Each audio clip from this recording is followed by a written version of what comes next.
afternoon, live from Toronto and the GBKM network. This is the Chat Up Show, the show where we chat about any and everything to do with popular culture.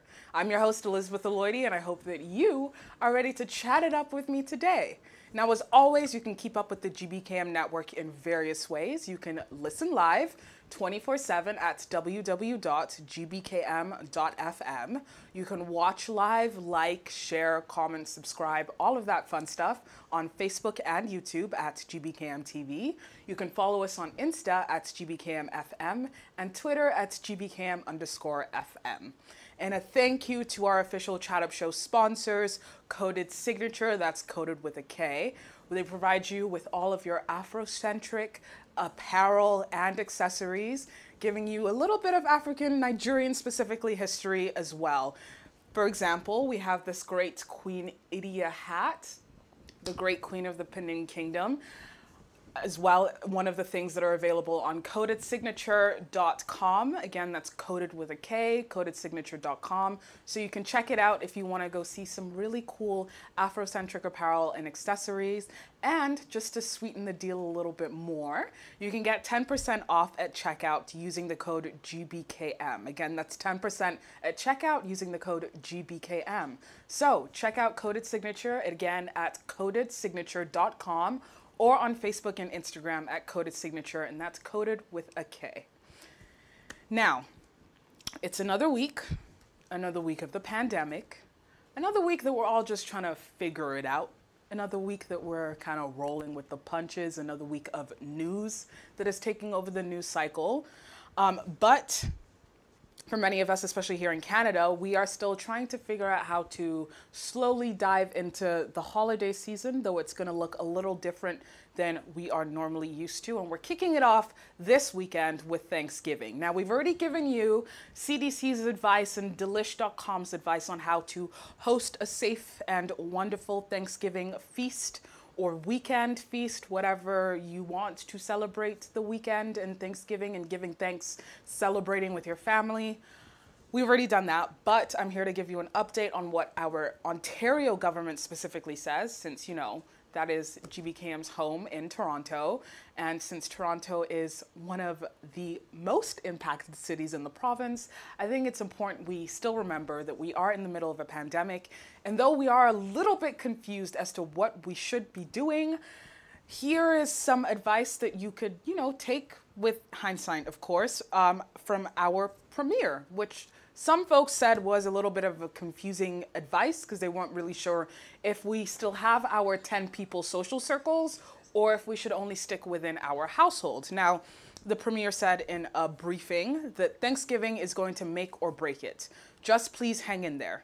You know, I have a big family and I told Carla, who is his wife, and she knows this. We can have no more than 10 people. Simple as that. So, and he says that is what we're going to abide by. So as far as we know right now, the limit for our Thanksgiving gatherings is 10 people because that is the limit in general across the province with these new regulations for indoor gatherings. But then Associate Medical Officer of Health, Dr. Barbara Yaffe, reiterated her earlier advice, which said that anyone wishing to celebrate Thanksgiving should limit it to your household, with only the exception being for those who live alone.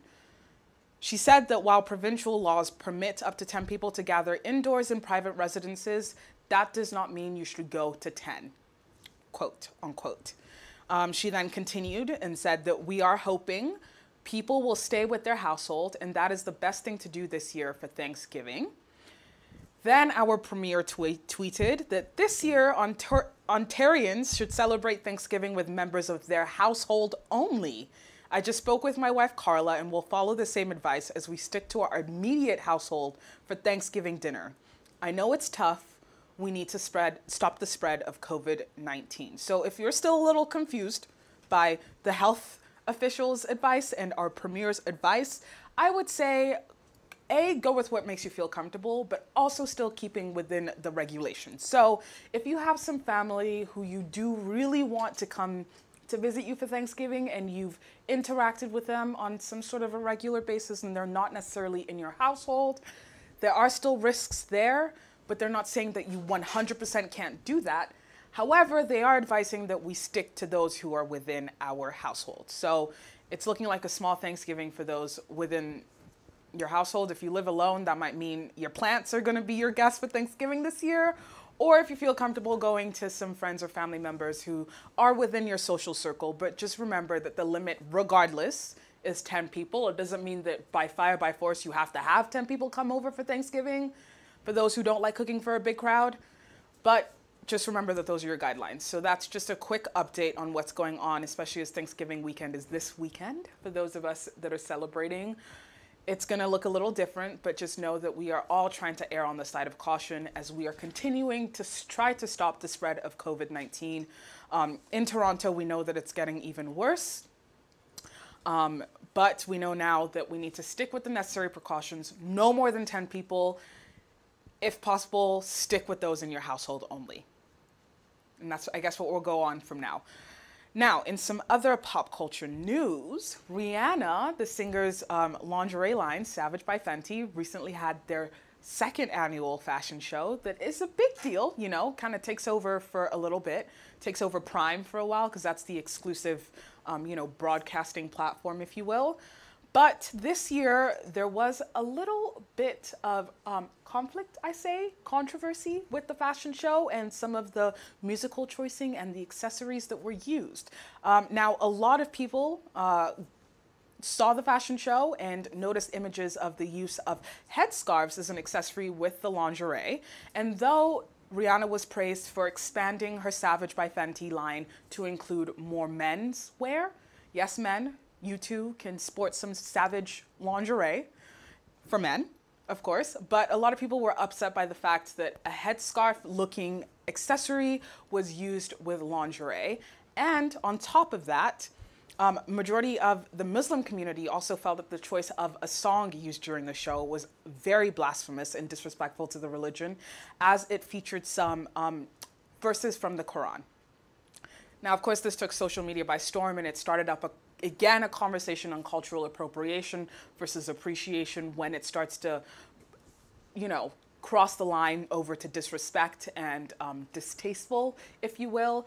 A lot of folks said that using a hijab lookalike while wearing lingerie goes against the point of a hijab, which is to symbolize modesty in women. Others felt that the headscarves are not exclusive to the Islamic religion, that there are a lot of cultures across the world even that use headscarves for different reasons, not just religiously. But if we're going to stick to the religious thing, I mean, we know that there's the Pope's hat, which is a religious headgear, even a nurse's habit and a veil. Turbans are also religious, but even just culturally, you know, I'm from Nigeria, we wear our gele loud and proud. Just examples of headscarves that are part of different cultures. But in this particular instance, folks felt that it looked too similar to a hijab, but then others also felt that it kind of looked like a do-rag. Consensus is still out on that one, but a lot of the Muslim community felt that it was disrespectful to have these images paired with the song as well. It just felt like a whole slew of disrespect for the religion. And of course, Rihanna came out almost instantly and apologized for this imagery and the use of the song, taking to her Instagram and posting a story saying, "I'd like to thank the Muslim community for pointing out a huge oversight that was unintentionally offensive in our Savage by Fenty show. I would more importantly like to apologize to you for this honest yet careless mistake. We understand that we have hurt many of our Muslim brothers and sisters, and I'm incredibly disheartened by this. I do not play with any kind of disrespect towards God or any religion, and therefore the use of the song in our show was completely irresponsible. Moving forward, we will make sure nothing like this ever happens again. Thank you for your forgiveness and understanding, Ree." I mean, I think it's the first time a celebrity has come out so quickly to apologize and take ownership of what's happened. Before, it was like within like 8 hours, 12 hours maximum before she noticed that there was, you know, this conversation happening on social media, and she decided to address it as quickly as possible. From this, it seems that she meant no harm, no disrespect. It was just a vibe that she wanted to go with for the show. But it's an example of how cultural appropriation and appreciation is still something that we're still trying to understand. And it's sometimes it can land in a gray area where there's so many different cultures that are constantly mixed and intermingled. We don't really know where the source of something really came from, so it's hard to argue for it. But in this case, I mean, with the song using verses from the Quran, it's pretty obvious that, that's what it was. And folks felt that that was blasphemous, so she took it upon herself as the head, the CEO, the founder of Savage by Fenty to apologize. And we commend her for that, for taking it up and, owning and acknowledging the wrong that was made and trying to make it right. But again, as I said, it's just a continual conversation of what appropriation is or appreciation is and what those lines are and how sometimes we blur them, we don't really understand it. And it's something that I feel like for a long time we're probably going to have discussions over, because cultures are constantly evolving and like morphing into one another. People are adopting parts of different cultures. I mean, pasta started off noodles in Asia and now it's become Italy's like main food group. You know what I mean? Like that was, I guess you could call it cultural appropriation, where the Italians took the noodles and reimagined it into whatever pasta we have now today. But some folks will not see it that way. But it's just an example of how culture is constantly moving and changing. So that is a quick little update on some pop culture, but our topic of discussion today is one that is rather interesting. It's definitely taken a lot of the news cycle. It's taken up a lot of the space in the news cycle recently, in the last week at least, starting off with the first debate for the US presidential elections last week, and it's kind of just continued on in the saga of what's going on with COVID in the United States. But now I'm here to report that the President Donald Trump is feeling great, at least according to his tweets. He is feeling better than ever, better than he's felt in 20 years. According to a video message that he put out earlier, he's also doing great, that doctors have told him that they've never seen this kind of response to COVID in someone's system before.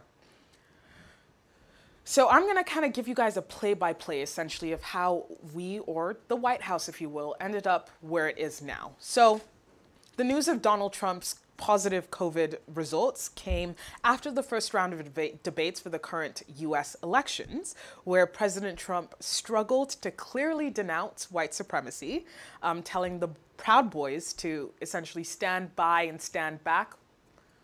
Still trying to decipher what that means. Also mocked presidential candidate Joe Biden for wearing a mask regularly. But it was also a time that we got to see the two presidential candidates kind of hash it out, if you will.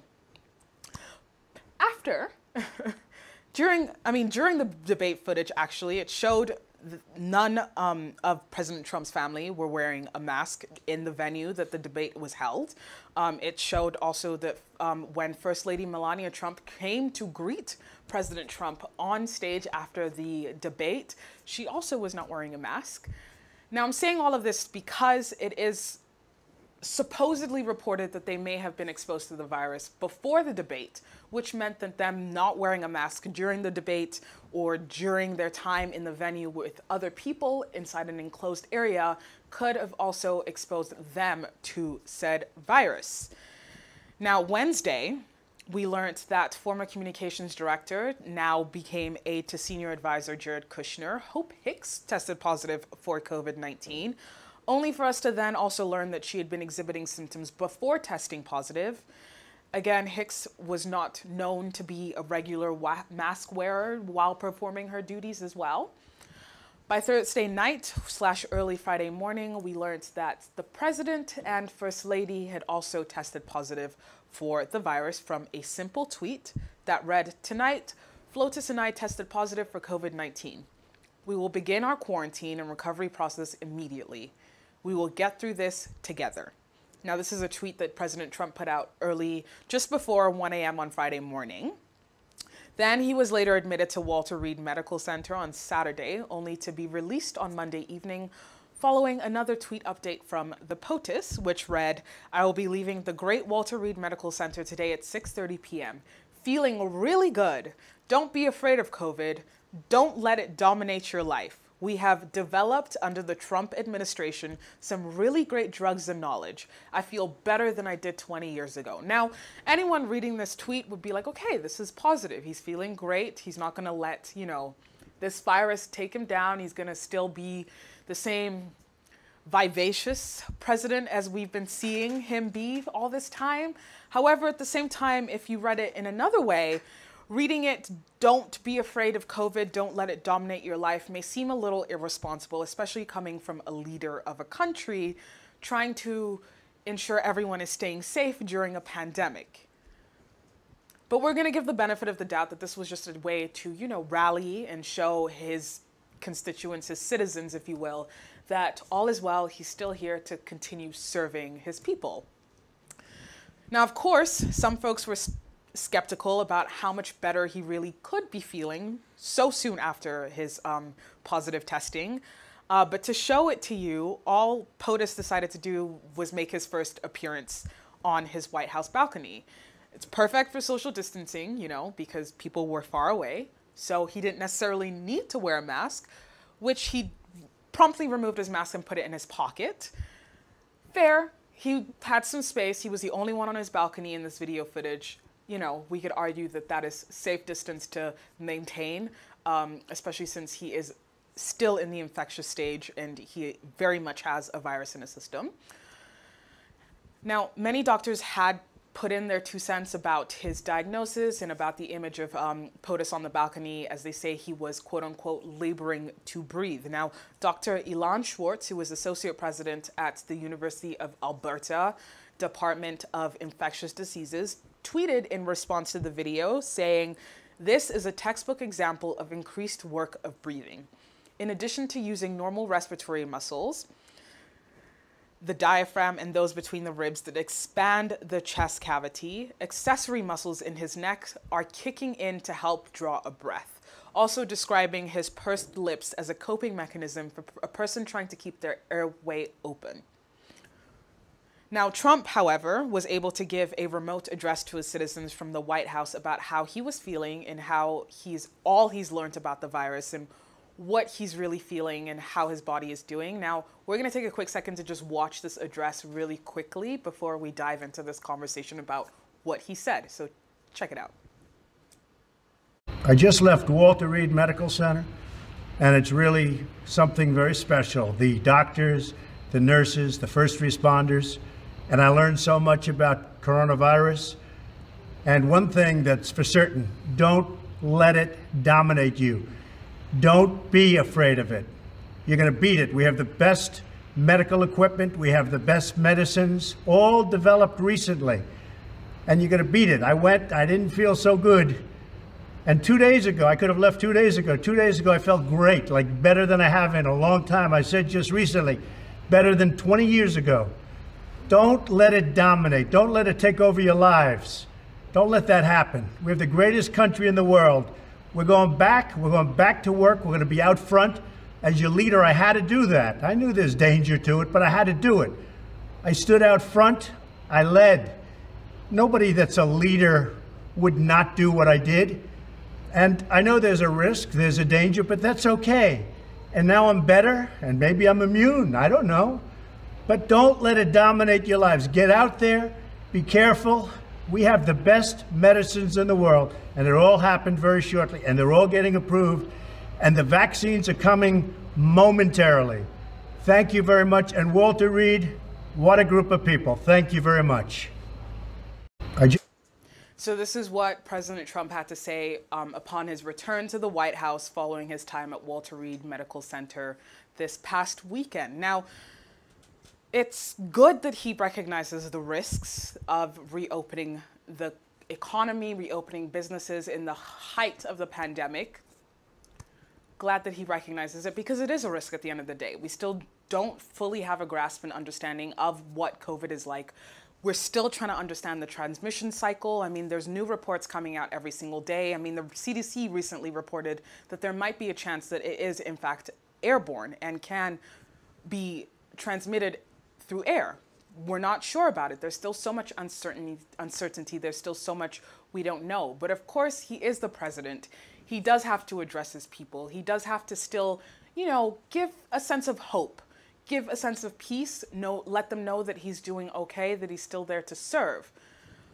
But at the same time, it's hard to say whether a vaccine will be coming out soon, shortly, as he said in his address, because we know from some other scientific research that a vaccine may not be available for the next year, let alone the next 4 to 5 years. We don't know that. So it's a little dangerous to be so certain about such things that we're so unsure about yet. I mean, we also know that so far, more than 210,000 Americans have died since the pandemic spread to the United States under his administration, while he also tried to open the businesses up, while he tried to reopen the economy, that people have still lost their lives. And though, as he said, there's a medicine out there that people are being treated with, we also need to remember that he is literally the president of the United States. There is no way he can enter a hospital and not receive the best treatment.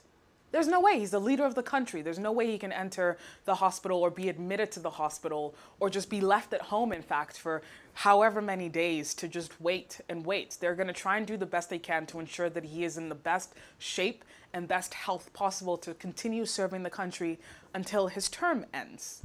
Whether anyone likes it or not, he still has to finish his term, and he has to be able to do it healthily. So of course he's going to receive the best treatment. He's going to have the best room and service at the hospital so that he can be healthy again and to ensure that he is in a good enough position to continue leading the country.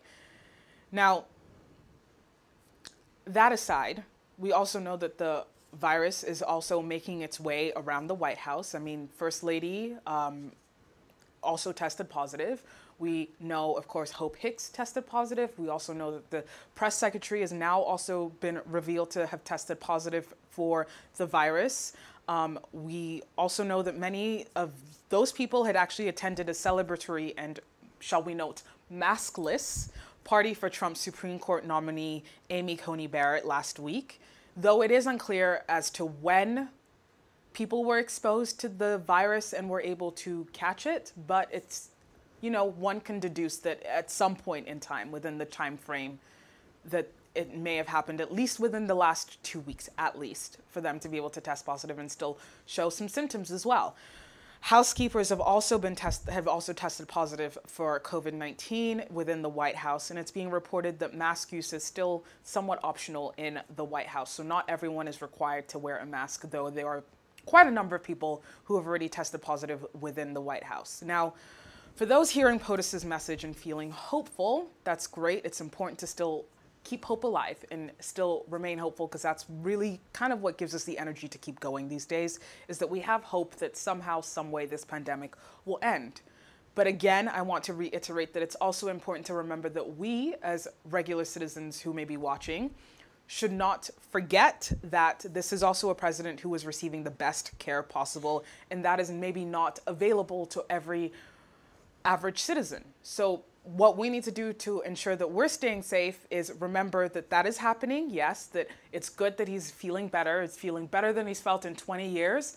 But we also still need to look out for ourselves, because he can't look out for you. You got to look out for yourself too, and ensure that you are keeping with the precautions and staying as safe and healthy as possible. Just because the president is back in the White House doesn't mean the pandemic is over. I'm sorry to break it to you. It's still there. It's still very much real around the world.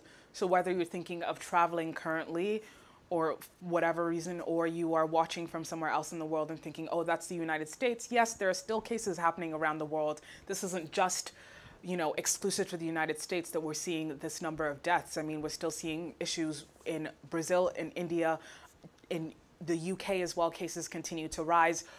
In other places where we saw cases start to, decline, we're starting to see them rise up again. Even here in Toronto, in Ontario, we're starting to see more cases rise daily. So again, this is just a reminder that yes, his message may be hopeful for a lot of us, thinking that, okay, this is a good idea. We're, getting closer to hopefully finding a way to deal with and battle this virus. We still have to remember that we do need to still continue taking the precautions, and life has not returned to normal as we used to know it. There's still so many things that are happening right now that we're still unsure about, that until we are sure about them, we're probably going to have to continue doing what we're doing right now. Now, The president's physician, Dr. Sean Conley, has said that the president could resume his regular schedule once there is no evidence of the live virus still present in his system. Seems pretty regular, you know, it's like anyone else. Once they don't have the live virus still in their system, they've overcome it, they're not testing positive anymore, then they are able to return back to work, you know, just like everybody else. Now, of course, that meant that Trump was back to his usual tweeting self, as he is technically currently still in quarantine. Doesn't stop his Twitter fingers. He still managed to continue his job on the election campaign trail, urging voters to vote and the reasons why they should be voting for him as opposed to his running mate or the opposite candidate, Joe Biden. He quoted that saving the Second Amendment was a reason to vote for him, the need for more stimulus checks, which a lot of Americans felt wasn't enough initially, as many of them either didn't see a stimulus package check up until this point, or others only received the one quite earlier in the days of the pandemic. So folks have really been, you know, talking about the fact that they haven't received any aid really from the government. And some people even citing how the Canadian government helped out a lot of their citizens. But that also reminds us that the Canadian government is currently in debt and will have to raise taxes, starting off with our GST soon, to kind of help deal with the fact that they were put in debt, trying to keep the country afloat. And a lot of people have had to also return their CERB, as they weren't technically entitled to getting it. So they're, you know, there's like one side where it's people felt that they weren't getting enough, and then there's the other side where people maybe got too much and now they have to return it, and now there's other things that are later on that we're going to have to deal with, like the consequences of providing those stimulus checks to people who were in need of them. You know, there's some way we're going to have to balance the sheets, and now the Canadian government is looking at increasing taxes for the citizens. So many things that went into really, for all leaders across the world, trying to help everyone in their country, all citizens, to ensure that, you know, they're managing to stay afloat and still trying to find a way to keep everyone safe while also ensuring that the economy doesn't completely crash and go kaput, which is fair. Now, Trump also tweeted, as part of his voting rant, if you will, all in caps, which gets your attention, doesn't it? You see that on your timeline, you're like, ha, read it, understand it. Very short and to the point, just a series of tweets that he put out. Pro-life, vote. If you are looking for major tax cuts, vote. Which, according to him, will be the biggest ever tax cuts under his administration. Now, if you're also looking for religious liberty, you should vote for him. Just to name a few of the things that are part of his current campaign. Trump also tweeted more about COVID, citing flu season, saying that flu season is coming up. Many people every year, sometimes over 100,000, and despite the vaccine, die from the flu. Are we going to close down our country? No, we have learned to live with it, just like we are learning to live with COVID. In most populations, far less lethal.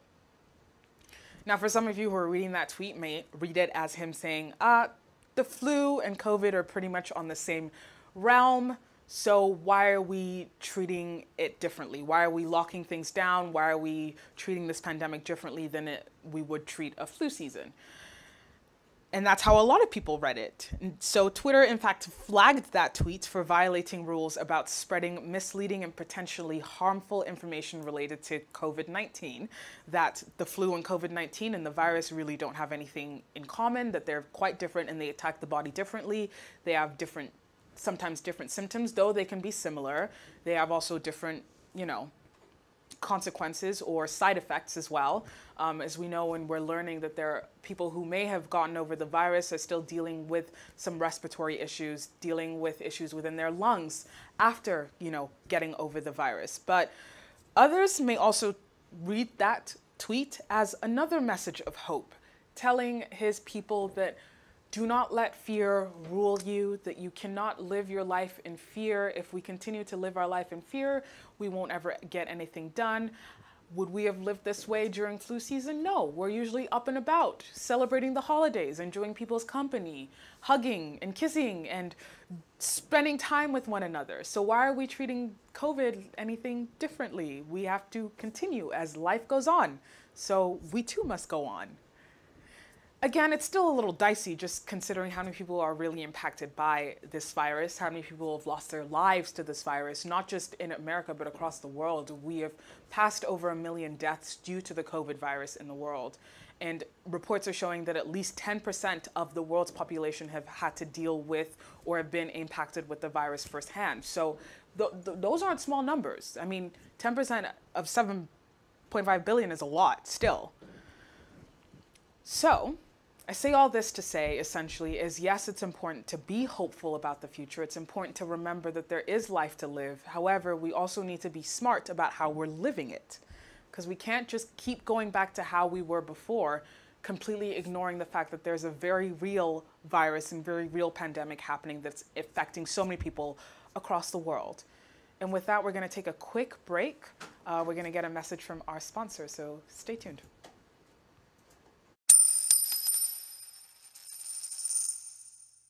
Do you know who you are? What is your name? Sometimes you wonder why and wonder how. Don't be alarmed, just stay calm, cause even if you choose or not to. My child, recite the words of this ancient mythology. The wisdom I disperse in this verse, no apology. Memorized to keep you from evil theology. For you, the darker hue, you denied your equality. See, for generations we perpetrated psychology. Divide and conquer each other, really lynch policy. You cannot build each other up, how will you build economy?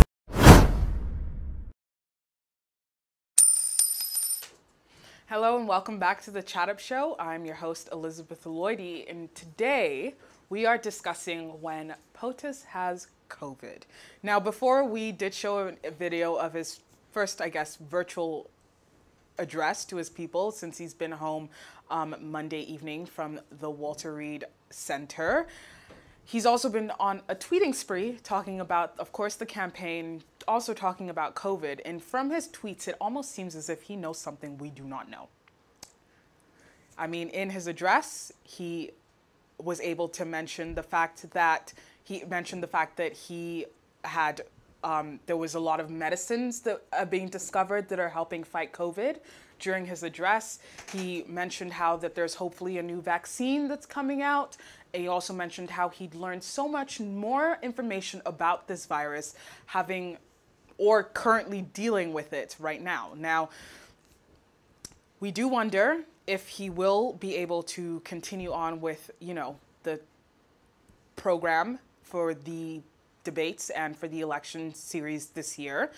He did tweet about how he is excited and looking forward to the next debate in Miami next week. But, you know, being under quarantine, it's not sure if he will be able to physically be there or if it will have to be something virtual that, you know, we'll be watching him debate via Zoom or something next week if he's not able to fly out to Miami. Now, Biden, who was also exposed to Trump during the debate and then later found out that he had tested positive, went out and got tested as well, him and Dr. Joe Biden, for the virus following the news of the White House quote unquote super spreading of the virus, but we found out that he had tested negative.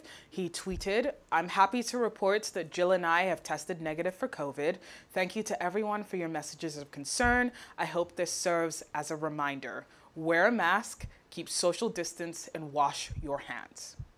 Now, a lot of people felt that this was a presidential remark, something that you say to, you know, remind people that it's important to stay safe, but also to give them updates on what's going on and how they feel and whatnot. Things that people thought, wished had come from POTUS, but you know, not everyone communicates the same way. Some people have to find their own ways of communicating, and this is just the way that POTUS decides to communicate with his folks, letting them know that he's feeling better than ever, he's feeling great, and that it's not anything to worry about, that you should not be afraid of the virus, and that you should not let it rule you, essentially. Now, Biden also tweeted a message of goodwill to POTUS and FLOTUS, saying that Jill and I send our thoughts to President Trump and First Lady Melania Trump for a swift recovery.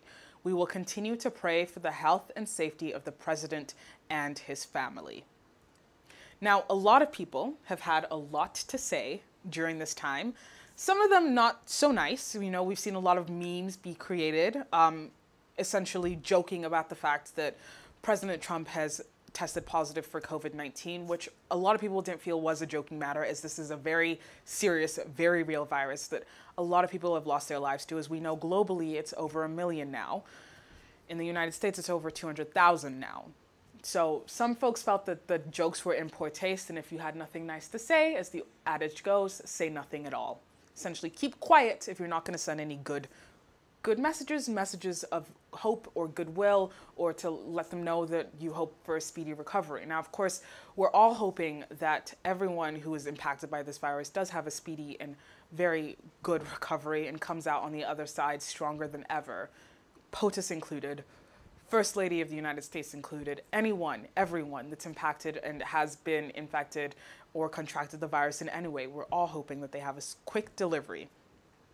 But some people did not feel the same way when they found out that President Trump had the virus. Now, some people were making jokes or references to some of the quote-unquote advice President Trump had given in regards to dealing with the virus. Some people joked about using bleach or Purell to help fight the virus. Some people joked about the type of medication they thought that he would be on, that he'd also talked about during his press briefings in the early days of the pandemic. People are finding their own ways to, I guess, cope with the fact that the President of the United States has tested positive. Now, House Speaker Nancy Pelosi also made a statement in an interview with MSNBC after the news broke that President Trump and First Lady Melania Trump had tested positive for the virus. She said, "This is tragic. It's very sad, but also something that, again, going into crowds, unmasked, and all the rest was sort of a brazen invitation for something like this to happen. It's sad that it did, but nonetheless hopeful that it will be a transition to a saner approach to what this virus is all about," she said. To which Trump, of course, had to respond on Twitter by essentially trolling Pelosi, tweeting, "Wear your mask in the beauty parlor, Nancy." A joke because Nancy was seen getting her haircut during the early days of lockdown when everyone thought that hair salons and beauty parlors should not have been open at all. Of course, nothing gets by him, especially when he is in quarantine at home. He's bound to see everything that everyone's saying. But some other notable celebrities have also sent their messages to President Trump as well. Actor Zach Braff said that he thought it was, quote unquote, ironic Trump had been infected after months of playing down the disease and scorning health measures such as mask wearing. Now, from a media point of view, I can't fully say that he 100% did not believe that the virus was real, because he said very much that it's very real. Of course, he has essentially downplayed the importance of wearing a mask, even up until recently when he shoved his mask back into his pocket. Very true, very factual. However, we also have to remember that there's so many different health precautions and safety measures that need to go into ensuring that we're all staying safe, which one may say there wasn't a lot of importance put on them, if you will. Filmmaker Michael Moore also had some things to say, as well as actress Bette Midler, who floated a conspiracy theory, which is something that has been floating around on social media, that they feel that President Trump is lying about having COVID to, quote unquote, gain sympathy ahead of the November 3 presidential election against Joe Biden. Now, this seems like a little bit of a morbid way to think about things, and it kind of speaks to the people having that much distrust in their leader, thinking that he would lie about being infected by a virus to, quote unquote, gain sympathy. But this is a sentiment that has been echoed on social media a lot. I mean, if you've spent even just a little bit of time on Twitter this week, I'm sure you would have seen some tweets floating around, toying and playing with that idea. But one tweet that kind of took Twitter by storm for a little while was a tweet from director Ava DuVernay. Ava DuVernay was the person who directed the Netflix limited series When They See Us, which was based on the very real story of the wrongfully convicted Central Park 5 boys. And the reason that this tweet that she put out took everyone by storm was because of the relationship President Trump had with the story of the Central Park 5 when it broke. The fact that he himself had actually urged for folks to call for the death penalty, urging the jury to call for the death penalty for the 5 boys who were wrongfully convicted. He had put out full-page ads urging folks to do the right thing and to convict these murderous teens, as he called them thugs, hooligans, terrorists, you name it, called these young children who were all still teenagers, no older than 16 at the time, calling for their death. And till this day, he hasn't really fully apologized to them or to anyone publicly in any way to say sorry for the ways that I had felt, sorry for the role that I have played in demonizing you in the press, has not apologized for that. So a lot of people felt kind of confused, to say the least, as to why Ava DuVernay felt that it was appropriate to tweet out this message. Now, what she said was, quote, "I truly hope you get well as you're infected with a life-threatening virus and are physically ill. Also, you are a disgrace and a liar. You have cost hundreds of thousands their lives, and you're a white supremacist. Get well, sincerely.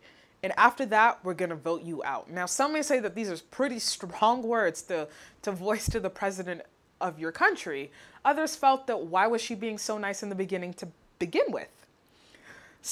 A fan, in fact, responded to her tweet saying, "You literally directed a movie about the Central Park 5, and this is the man that you're going to wish well?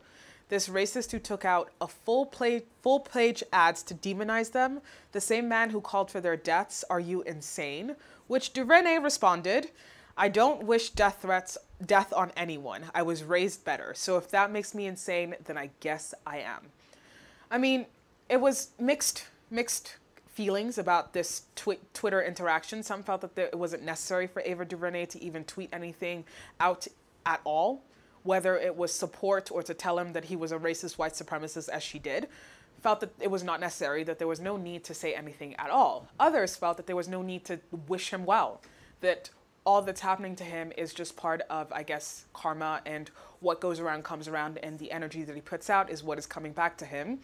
Others felt that it was just not necessary to talk about being raised better and not wishing death on people, as that is how some people cope with the fact that they are dealing with not liking their current president, if you will. I mean, for a lot of people, again, if you have nothing nice to say, don't say it at all at the end of the day. This is someone who is dealing with what Ava DuVernay said is a life-threatening virus and is physically ill. So why add on to it? But also understanding that elections are coming up, people are voting. It is a pretty important time politically for the United States. I mean, they are on a shift right now. It could go either way. We're not sure. I mean, Joe Biden or President Trump, we're not sure what's going to happen in the future. Post these elections, it's a time. I've said this before on the show, that this time it feels different. There is a shift happening in the world right now.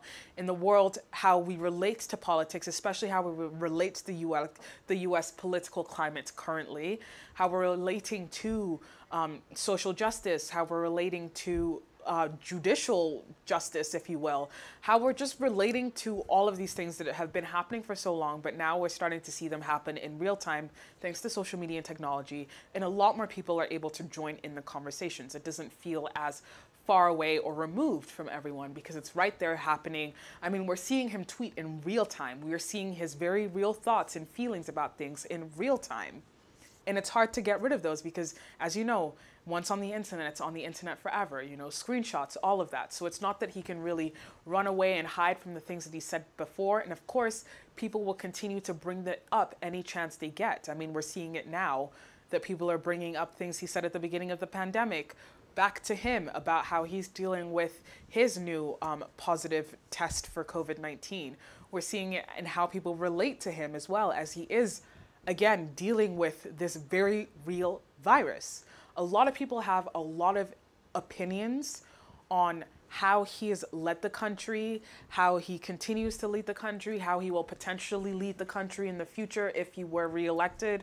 A lot of people have a lot of opinions on the President of the United States, whether they are U.S. citizens or not. People have opinions, it's true. However, it's important to also remember that your opinions do hurt people's feelings. And at the end of the day, he is a human being and he is dealing with a very real virus. And even though he says doctors have told him that they've never seen someone respond to a virus like this before or respond to COVID like this before, it is still something that he's dealing with currently.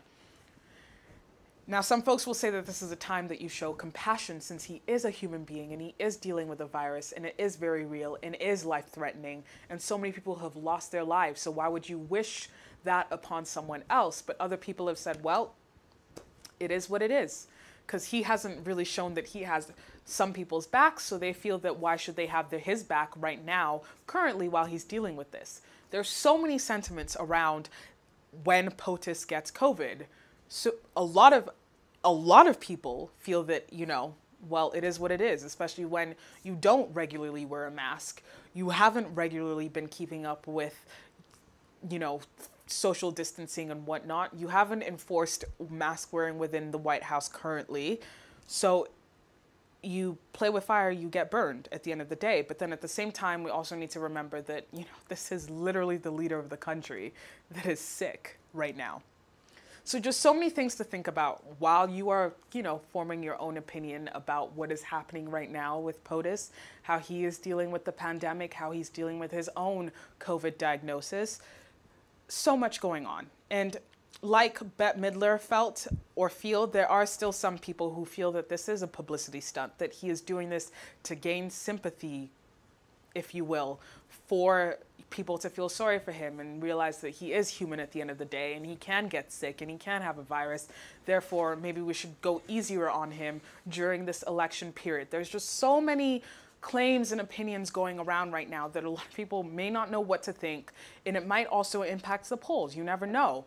A lot of things can really impact the polls. But Joe Biden even tweeted saying that not to even look at the polls right now, as that's not important, is that it's important to remember why Americans are voting and what they are voting for, and to stick true to that. And that's also important, that when you are exercising your right to vote, you know why you're voting, and to keep that in mind at the end of the day, and that you're hopefully voting for a better change, a positive change in your country, a positive change in the world at large. That's why a lot of places have opted for democracy, you know, putting it in the citizens' hands so they can choose what change they want to see. You know, as Gandhi once said, be the change you want to see in the world. Democracy essentially is supposed to allow you to do that. So at the end of the day, the decision is still with the citizens.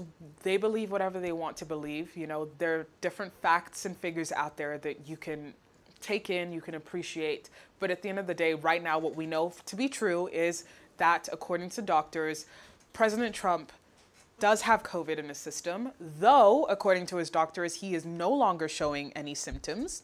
And according to a letter that was issued by Dr. Conley, Trump's current oxygen saturation levels are 95 to 97%, which means that they're good, and that overall, quote unquote, he is continuing to do extremely well. Now, this was a letter issued yesterday by Dr. Conley, who also says that he is not quite out of the woods yet, but that he has met or exceeded all standard hospital discharge criteria, which is why, for those wondering why he was able to leave the hospital, that is why he met the criteria to be able to be discharged and return home. So for those who are wondering, like, how could they let him leave? He is very much still contagious. They are saying that he is exhibiting some, I guess he seems to be doing better than others would be at this stage in their diagnosis. And that's why they felt comfortable for him to continue recuperating at home. Now, though Conley has given some information, there are still some uncertainties regarding Trump's case of COVID. Doctors and the CDC also warn that clinicians should be aware of the potential for some patients to rapidly deteriorate 1 week after illness onset. Now, this is according to the CDC clinical guidance for managing patients. It's also important that we even understand, as I said, his course of treatment is different than the average citizen. He's the president, so they will do everything in their power. They will do all they can to ensure that he has a speedy recovery. But it's also important to remember what we do know about the virus. As the CDC said, that sometimes we see even worse symptoms start to come up after, a week after, or even 2 weeks after the initial illness onset. The timeline is also important to know when exactly he was exposed, to balance that against when he tested positive compared to the last time he was tested, to see figure out around the time that he may have been exposed to the virus, contracted it, to also understand just where he is in terms of his symptoms. Because right now, saying that he's not exhibiting any symptoms, it still feels like early days. I mean, we're not even fully a week into the time that he had tested positive to know, because as we know, we need 2 full weeks. You know, they tell you if you've come in contact with someone who tested positive, you have to quarantine or self-isolate for at least 2 weeks just to make sure within that cycle time, which we know is the COVID cycle time, you aren't exhibiting any symptoms and you aren't testing positive. So allowing for at least 2 weeks just to see where he's going to go. It's still uncertain at this time.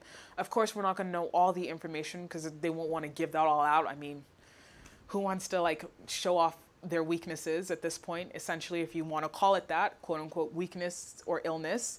No one really wants to give too much information about that, especially for the President of the United States. So we're just, I guess time will just really tell just how severe his condition is currently. But according to his doctors, he is doing much better. And according to him himself, he hasn't felt better than he's felt better than he did in the last 20 years. Of course, he was prescribed some steroids, so maybe that is why he's feeling better. But who knows? I mean, until we see that full 14-day period, until we see that come to an end, see how that wraps up, we won't really know about his condition. At the end of the day, we're hoping that, you know, as I said before, anyone that's dealing with it receives the treatment that they need and ensures that they're taking the necessary precautions to stay healthy and to be healthy and become healthy and stay safe. The same for the President of the United States as well. Hopefully he will really prioritize his health to ensure that he is fully 100% safe and healthy again, once again. So at this point, all we can do is really wait and see just how things progress in terms of his condition. I really do believe that this particular event, if that's what we want to call it, has really opened a lot of people's eyes to the fact that this virus does not discriminate, okay?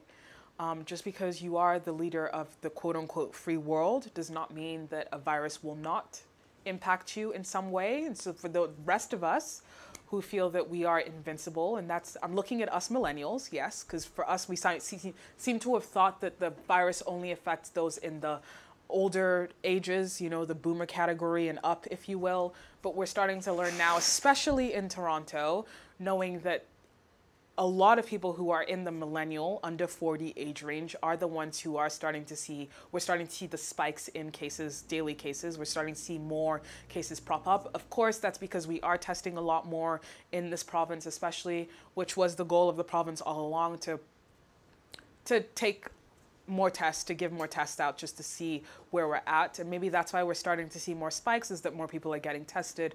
But also, again, the virus really does not discriminate. So if you take one thing away from this, whatever opinion you may have on President Trump and his administration, just remember that we are still very much in the middle of a pandemic, and anybody can be infected or affected, impacted, what have you, by this virus in so many different ways. I mean, economically, we already know the impact, but even just physically, health-wise, we are still learning how this virus operates, what's happening with it, what works, what doesn't, what helps treatment plans for certain people.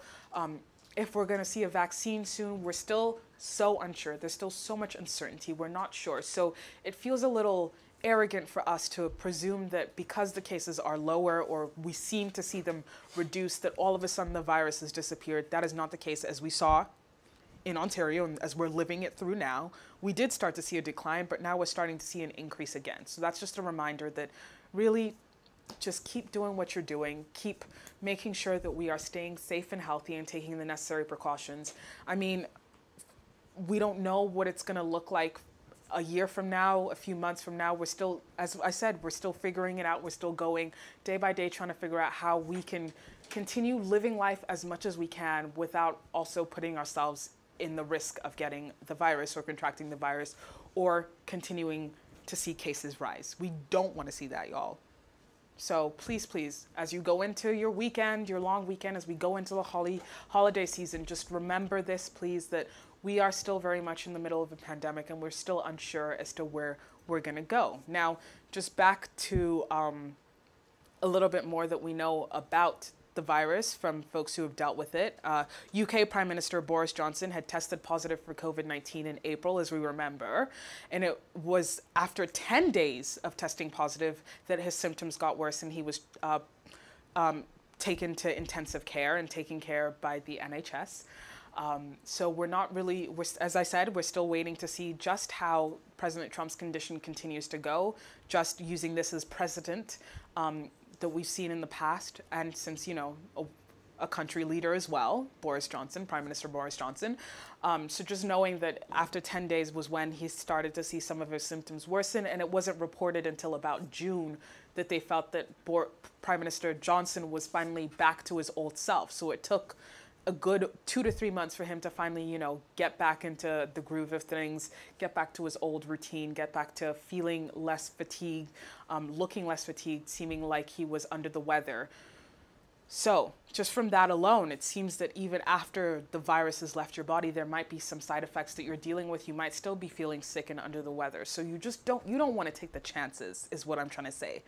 Do not take the chance of dealing with this virus that we don't even know what the lasting effects are fully quite yet. I mean, we've seen some people, as I mentioned, still have a decline in their respiratory function after the virus has left their body because of what it did while they were trying to fight it.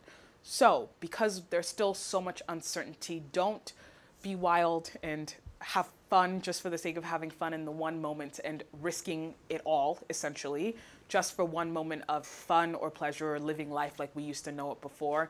We are still needing to take charge of our own health and make sure that we are protecting ourselves as much as we can, because in protecting ourselves, we're also protecting others. So if that's one thing you take away from POTUS testing positive for COVID-19, is that this thing is real. It's very real. And please, please, please make sure that you are staying safe. Make sure that you are doing what you need to ensure that your household is staying safe. If that means you need to have some heart-to-heart with family members or friends who may not take it seriously, maybe that might be the time to start having those heart-to-hearts. And if you don't want to engage in that conversation, do you, boo. Take care of you at the end of the day. I mean, that's the best advice any health officials can really give you, is that just take care of yourself as much as you can. And with that, that concludes our show for today. As always, thank you so much for tuning in to the Chat Up Show. And again, please make sure that you're staying safe and healthy. But just to remind you to keep up to date with the GBKM network, you can listen live 24/7 at www.gbkm.fm. You can watch live, like, share, comment, subscribe, all that good stuff on Facebook and YouTube at GBKM TV. You can follow us on Insta at GBKM-FM and Twitter at GBKM_FM. And again, for our sponsors, Coded Signature, check out Coded Signature with a K.com to check out your Afrocentric and Afro-infused apparel and accessories at codedsignature.com, or on Facebook and Instagram at Coded Signature. And again, you can use the GBKM code for 10% off at checkout. And you can follow me, your host, Elizabeth Aloide, on Instagram and Twitter at TIS_Liz_O. And I hope that you take care, and I will chat with you next week. Do you know who you are? What is your name? Sometimes you wonder why and wonder how. Don't be alarmed, just stay calm, cause even if you choose or not to. My child, recite the words of this ancient mythology. The wisdom I disperse in this verse, no apology. Memorize to keep you from evil theology. For you, the darker hue, you denied your equality. See, for generations we perpetrated psychology. Divide and conquer each other, really lynch policy. You cannot build each other up, how will you build economy?